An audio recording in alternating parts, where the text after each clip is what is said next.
എല്ലാ വിദ്യാർത്ഥികൾക്കും പുതിയൊരു വീഡിയോയിലേക്ക് സ്വാഗതം. ഈ വർഷത്തെ കീം 2024 MBBS BDS കോഴ്സുകൾ ഒഴികെയുള്ള മെഡിക്കൽ ആൻഡ് മെഡിക്കൽ അനുബന്ധ കോഴ്സുകളിലേക്കുള്ള രണ്ടാം അലോട്ട്മെൻറ്റ് പ്രസിദ്ധീകരിച്ചു. അത് താൽക്കാലിക അലോട്ട്മെൻറ്റാണ് പ്രസിദ്ധീകരിച്ചിട്ടുള്ളത്. മെയിൻ അലോട്ട്മെൻറ്റ് ഇന്ന് രാത്രിയോടെ പ്രസിദ്ധീകരിക്കുന്നതായിരിക്കും. അപ്പോൾ ഈ ഒരു മെഡിക്കൽ ആൻഡ് മെഡിക്കൽ അനുബന്ധ കോഴ്സുകളിൽ, അതായത് MBBS BDS കോഴ്സുകൾ ഒഴികെയുള്ള കോഴ്സുകളിലേക്കുള്ള അലോട്ട്മെൻറ്റാണ് നിലവിൽ പ്രസിദ്ധീകരിച്ചിട്ടുള്ളത്. അതായത് homeo, Siddha, Unani, agriculture, forestry, fisheries, veterinary, അതുപോലെ തന്നെ corporation and banking, climate change and environment science, B Tech biotechnology എന്നിങ്ങനെയുള്ള കോഴ്സുകളിലേക്കുള്ള സെക്കൻഡ് അലോട്ട്മെൻറ്റാണ് നിലവിൽ വെബ്സൈറ്റിൽ പ്രസിദ്ധീകരിച്ചിട്ടുള്ളത്. വിദ്യാർത്ഥികൾക്ക് കീം 2024 വെബ്സൈറ്റ്, അതായത് ce.kerala.gov.in എന്ന വെബ്സൈറ്റ് ഓപ്പൺ ചെയ്ത് കീം 2024 കാൻഡിഡേറ്റ് പോർട്ടൽ എന്നുള്ള ലിങ്കിൽ ക്ലിക്ക് ചെയ്തുകൊണ്ട് ഈ ഒരു പേജിലേക്ക് പ്രവേശിക്കാവുന്നതാണ്.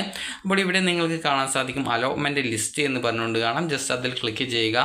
ക്ലിക്ക് ചെയ്ത ശേഷം ഇവിടെ second phase allotment Ayush or allied എന്ന് പറഞ്ഞുകൊണ്ട് പ്രൊഫഷണൽ എന്ന് പറഞ്ഞുകൊണ്ട് കാണാൻ സാധിക്കും. പ്രൊഫഷണൽ എന്നതുകൊണ്ട് ഉദ്ദേശിക്കുന്നത് താൽക്കാലിക അലോട്ട്മെൻറ്റ് എന്നുള്ളതാണ്. അപ്പോൾ ഇവിടെ നിങ്ങൾക്ക് അലോട്ട്മെൻറ്റ് ലഭിച്ചിട്ടുണ്ടോ എന്നുള്ളത് നിങ്ങൾക്ക് ഇവിടെ പരിശോധിക്കാവുന്നതാണ്. ഇവിടെ SM എന്ന് പറഞ്ഞാൽ സ്റ്റേറ്റ് മെറിറ്റ് സീറ്റാണ്. അതുപോലെ തന്നെ SMൽ തന്നെ നിങ്ങൾക്ക് EZ, അതുപോലെ MU, അതുപോലെ തന്നെ ഈ ഒരു SM എന്ന് പറഞ്ഞുകൊണ്ട് അതിനോടൊപ്പം തന്നെ MUS, അത് EWS, അതുപോലെ തന്നെ ഈ ഒരു Z, അതുപോലെ തന്നെ മറ്റ് കാറ്റഗറി ഡീറ്റെയിൽസും കാണാൻ സാധിക്കും. അപ്പോൾ അങ്ങനെ കാണുന്നത് ആ ഒരു സ്റ്റേറ്റ് മെറിറ്റിലെ ആ ഒരു കാറ്റഗറിയിലുള്ള സീറ്റാണ്.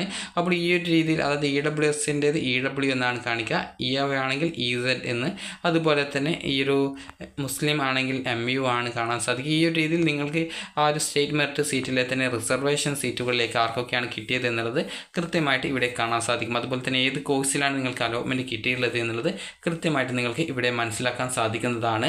അപ്പോൾ വിദ്യാർത്ഥികൾ ഈ ഒരു അലോട്ട്മെൻ്റ് ഒന്ന് ജസ്റ്റ് വെറുതെ ചെക്ക് ചെയ്ത് നോക്കാവുന്നതാണ്. കാരണം ഇത് പ്രൊഫഷണൽ അലോട്ട്മെൻ്റ് ആണ്. അപ്പോൾ മെയിൻ അലോട്ട്മെൻറ്റ് ഇന്ന് രാത്രിയോടെ പ്രസിദ്ധീകരിക്കുന്നതായിരിക്കും.